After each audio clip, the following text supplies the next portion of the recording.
শিল্পকলা একাডেমিতে নিত্য পুরাণ নাটকের প্রদর্শনী বন্ধ এবং নাট্যজন মামুনুর রশিদের উপর ডিম নিক্ষেপের প্রতিবাদ ও সুস্থ পরিবেশে সংস্কৃতি চর্চার দাবিতে পথনাটক নিয়ে পথে নেমেছেন নাট্যকর্মীরা। বৃহস্পতিবার বিকেলে জাতীয় নাট্যশালার সামনে পথনাটক প্রদর্শনীর আয়োজন করেছিল নাট্যদল আরণ্যক।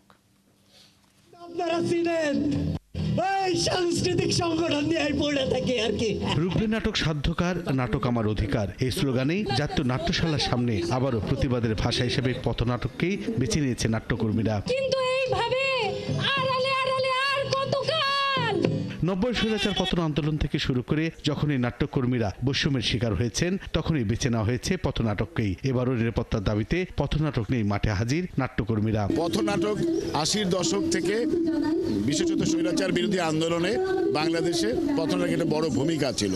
শহীদ মানে আমি নিজে নাটকের দলের সাথে যুক্ত হয়েছি এই প্রতিবাদ দেখে, এবং তখন আমার মনে হচ্ছে আমি নাটক করব। এই নাটকের যে প্রতিবাদের ভাষা আর আজকের যে প্রতিবাদের ভাষা, সেটা হচ্ছে আমরা আসলে নির্বিঘ্নে আমাদের কাজটা করতে চাই। ৯০ আন্দোলন যখন আমরা করি তখন এই পথনাটক নিয়ে কিন্তু আমরা হোসেন মোহাম্মদ এরশাদকে হটাইছি।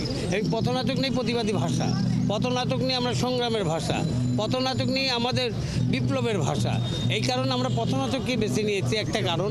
আরেকটি হলো, যেহেতু আমাদের শিল্পকলা একাডেমি আমাদের কোনো হল দিচ্ছে না এবং তারা হল দেওয়ার জন্য নানান ধরনের প্রতিবন্ধকতা সৃষ্টি করছে।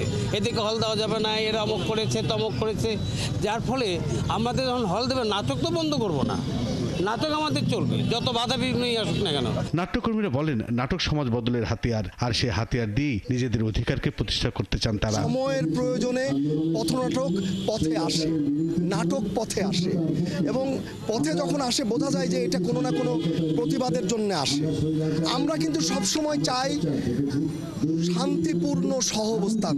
বুঝ হওয়ার পর থেকে দেখছি নাট্যকর্মীদেরকে পথেই থাকতে হচ্ছে, সারাক্ষণই অন্যায়ের বিরুদ্ধে প্রতিবাদ করেই যেতে হচ্ছে এবং অবস্থা খারাপের চেয়ে ভালো হচ্ছে না।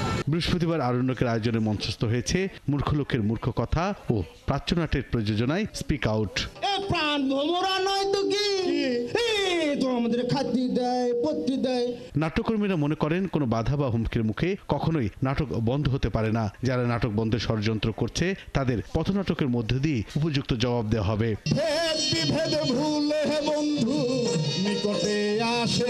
বুলবুল আহমেদ জয়, ৭১, ঢাকা।